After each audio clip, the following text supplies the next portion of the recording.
Hi guys, it's me, Sherwin in Maine, USA. Okay guys, story time. Alright, so nag-ask na ko guys why I chose Maine sa tanang lugar sa Amerika. Actually guys, before ko NCLEX or kanang NCLEX guys is a board exam for nurses in the US. Nag-research gid ko guys kung unsa nga state na 50 states ra ba. So, ang niabot sa ako guys, down to 5, down to 3. So, ang 3 guys, New Hampshire, Vermont, ug Maine. Mainly because guys, safest state ang akong gipangita guys. Nga nabitang walay magpulis-pusilon ang mga bata sa school. Namagod na diri sa Amerika, sa ubang state ba. So, ako yung gipili ang Maine guys, kay safest man siya. So, mao na pinaka main reason. Main reason why Maine.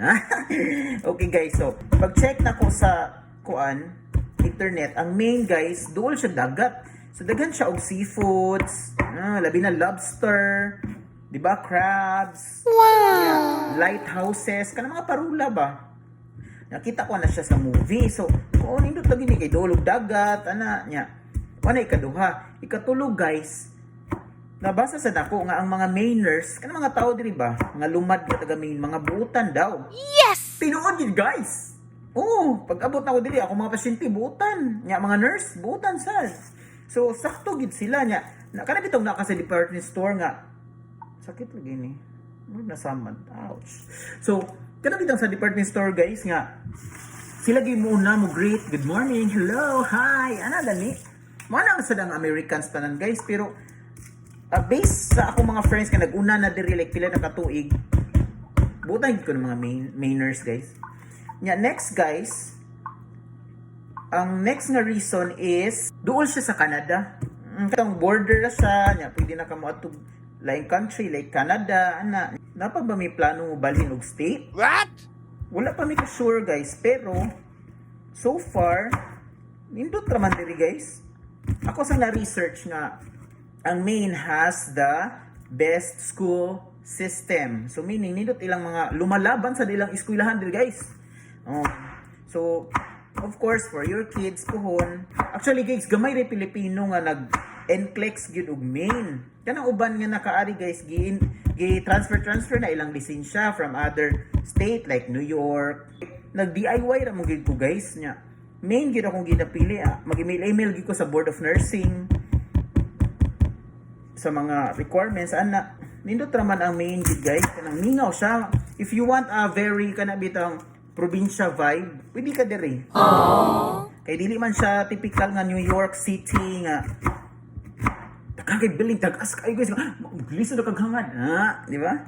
Akong pangarap diri kay kana kang makabalay nga pinaka akong balay nga maglisod sa kaghangad. Ayun sa mahal kay na diri guys, ang mga dagkong balay. Actually ganani ko kanang simple nga balay. Para diri siguro ko kay unsa man na lang ang wala na Sherwin in Maine, USA. Di ba? Lain sa ko Sherwin in New York. Dili mo siya angayan guys. So murag para diri ko. Okay? Ang disadvantage, puro naman advantage atong giistoryahan no. So ang disadvantage sa Maine guys kay tugnaw kay diri.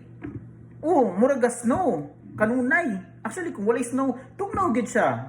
Ano ilang mga complaint guys, ingon pa tong nasa airport nga. So how's your stay in Maine so far? Anak ko nga, it's nice but how's the weather? We got a bad reviews about the weather. Itugnaw malagi diri. Ang uban di man natugnaw. So anak ko, okay ra. We can get rid of the cold by, wearing 3 layers. Ano rin siya guys nga. Actually, you cannot get rid of the cold. You can just avoid it. Sakto siya guys. Bright ha, di ba? Di ba ka na ni mo mawala? Ma-avoid ra na ni mo. Actually, bisag asa nindot man. Seriously? Kadang depende ra gid nimo nga pagka-nurse nga kung asa ka ganahan. Pwede sa ka bet ganin ako matugkuan guys kanang Alaska. Dili Alaska nga gatas. Alaska nga state, no. Murag tugnaw dito ba no? Murag mga Eskimo ba na? Ano mga ganaan ang mga kuan ba? Tuk nga naa sa dagat, sea lion, kanang mga nga guys ba niya na ay mga Uy, penguin da ito. Oh, naam na sa Alaska guys, daghan murag nindot sa diadto. So that's it. Bye-bye.